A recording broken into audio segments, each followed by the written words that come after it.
قيمة مضافة على الأنشطة الاقتصادية اللي بتقوم على التقسيط؟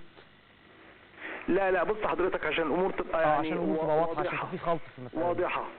المفروض ان التقسيط ده ان انت كتاجر بتحط سعر السلعة وتضيف عليها فايدة البنك. ايوه.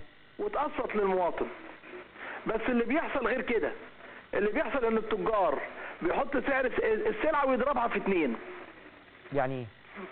يعني واخد بالك في التقسيط ما بيحطش يعني انا بشتري حاجة ب 100 جنيه، التاجر بيقول لي دول هتقسط لي 200 جنيه؟ بيقول لك هقسطها لك ب 200 جنيه، احنا بقى اللي عملناه ايه؟ الحاجة المقسطة هنخصم له فايدة البنك المركزي اللي هي الفايدة الرسمية. كويس. لكن واخد بالك ما يزيد على ذلك ده واخد بالك هيخضع للضريبة. طب ودي بتتحدد ازاي يا فندم؟ ما فايدة البنك المركزي معروفة حضرتك كل لكن لا اللي بيزيد عن فايدة البنك المركزي بيخضع للضريبة، يعني ايه؟ ما هو حضرتك هو اي واحد النهارده هيشتري حاجة هياخد ليها فاتورة. كويس. فلو هي بالتقسيط هيبقى مثلا كاتب ان الحاجة 100 جنيه دي المفروض مثلا ب 115. كويس. ال 15 جنيه دي لو فايدة البنك المركزي يبقى يعفى من الضريبة وما يسددش التاجر ضريبة غير على 100. لكن لو هو كاتب له الحاجة اللي ب 100 جنيه دي كاتبها له ب 200 مش هينفع نقول ان 100 ثمن الحاجة و100 فوائد. كده يبقى التاجر بيحطها في جيبه. ايوه. معايا يا استاذ شريف ولا لا؟ مين اللي هيتحمل الضريبه دي يا فندم؟ التاجر ولا هو بيتحملها المواطن برضه؟ الضريبه بيتحملها المستهلك. يتحملها المستهلك. التاجر ده هو بيحصل الضريبه لحساب الحكومه فقط لا غير ويوردها للحكومه. ده في حاله انها تبقى فوق ضريبه البنك المركزي؟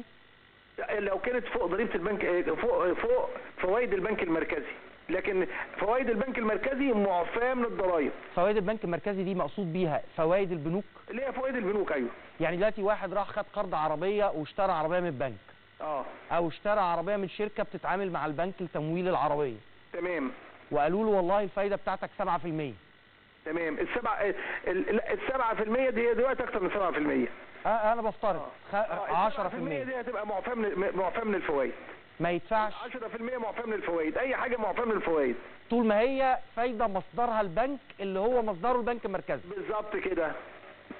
غير كده تخضع لضريبه. غير كده الفرق اللي يخضع لضريبه. الفرق يخضع لضريبه. الفرق ليه؟ لان التجار بتتلاعب. بمعنى ان حضرتك هو ممكن يجي الحاجه اللي هو باعها للمواطن ب 200 جنيه بالتقسيط يقول فوائدها 100 وثمنها 100. كلام مش منطقي. مفهوم. بس فاحنا حددناها بفايده البنك المركزي الحاجه الرسميه. حضرتك هنا بس لا معلش انا اسف. حضرتك هنا بتاع معنى اللي حضرتك بتقوله او اللي حضرتك قلته دلوقتي انه التاجر يقول لك هي ثمنها 100 وفوائدها 100. مش ان هي معروض سعرها اساسا ب 200. لا طبعا. احنا بص حضرتك احنا يعني كلامنا واضح جدا.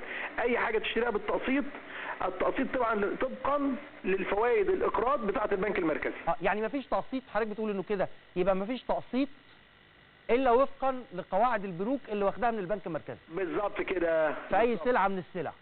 لان هو التاجر ده اللي بيقسط للمواطن ما هو واخد الفلوس من البنوك وبيقسط. فخلاص اللي هو واخده من البنوك ده هيبقى معفى من الضرايب. طب معلش حضرتك تحكم الحكايه دي في شارع عبد العزيز ازاي؟ تحكمها ازاي في راجل عنده محل فيه 10 ثلاجات والثلاجات دلوقتي هو بيبيعهم بالتقسيط؟ لازم يبيع بفاتوره دلوقتي شارع عبد العزيز من غير فاتوره ما ينفعش.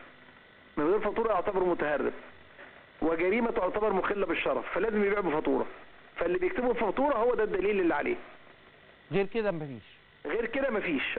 وبعد كده الراجل المسجل ده بيستفيد من الفلوس اللي بيسددها انها بيتخصم له اي حاجه سددها في الضرايب. يعني دي ميزه هذا القانون عن ضريبه المبيعات ان بيرجع بيخصم لك ما سبق سداده.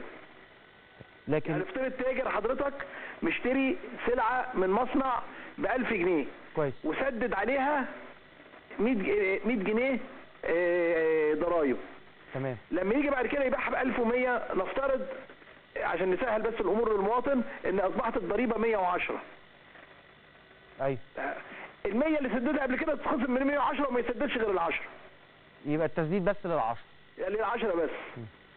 عشان كده اي واحد مسجل هيستفيد من الاعفاءات دي. لكن الغير مسجل هيدفع بالكامل. هل في اي تغيير